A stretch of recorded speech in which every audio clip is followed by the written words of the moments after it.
서울의 격전지 강동갑에선 진선미, 전주의 후보가 접전 양상을 보이고 있는데요. 두 후보는 선거 초부터 GTX-D 등 교통 이슈로 상대와 충돌해왔습니다. 이 같은 기조는 최근 열린 선거방송 토론회에서도 어김없이 드러났는데요. 드론 택시와 경전철 등 이색적인 교통 공약도 나왔지만 실현 가능성에 대해선 공통적으로 의문을 제기했습니다. 보도에 유승환 기자입니다. 공정하고 객관적인 무대에서 후보자들의 비전과 경쟁력을 가늠해 볼 수 있는 시간. 후보자들은 첫 발언부터 기선 제압에 나섭니다. 지난 8년간 강동댁 진선미가 해왔던 일들과 강동시대 완성을 위해서 해야 할 일들을 잘 설명해 드리고자 합니다. 저는 강동 주민 여러분들께 지금까지 약속한 강동발전 사업들을 충실하게 이행해 왔습니다. 주민 여러분들과 함께 강동의 눈부신 성장을 이뤄냈습니다. 저 전주회가 작년 1월 당협위원장을 맡은 이후에 어떤 성과를 했는지 주민 여러분들께서 잘 아실 것입니다. 가장 중요한, 강동의 가장 중요한 GTX-D 국가철도 계획에 빠져있던 강동을 넣어서 우리 강동을 교통 발달 지대로 만든 것이 바로 이 전주회입니다. GTX-D 조기 착공과 지하철 5호선 직결화 등 교통 현안은 두 후보의 공통 공약.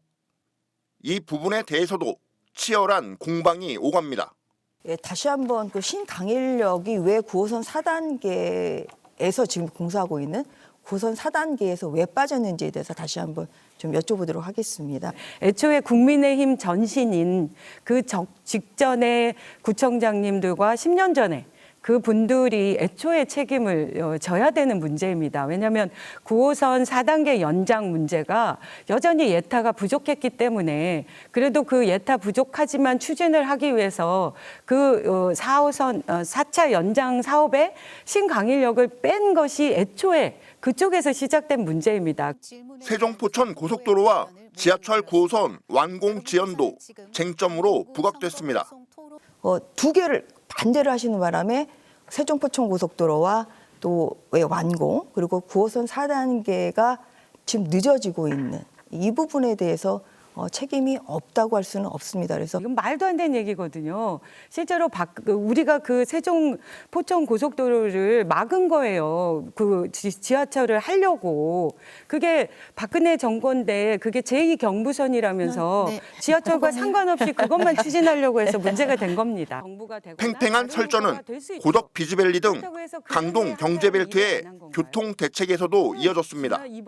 경전철 도입과 드론 택시 터미널 유치가 양측 공약으로 나왔는데 두 후보 모두 실현 가능성에 의문을 제기했습니다. 이번에 UAM 드론 택시 관련한 그 공약을 하셨더라고요. 드론 택시 터미널을 조성하겠다 이렇게 발표를 하셨던데 이 부분과 관련돼서 어느 정도나 그 진척이 되고 있는지 전체적인 상황들을 저희가 알아본 바로는 경정철에 대해서 서울시에서는 검토한 바가 없다 그러거든요. 강동구에.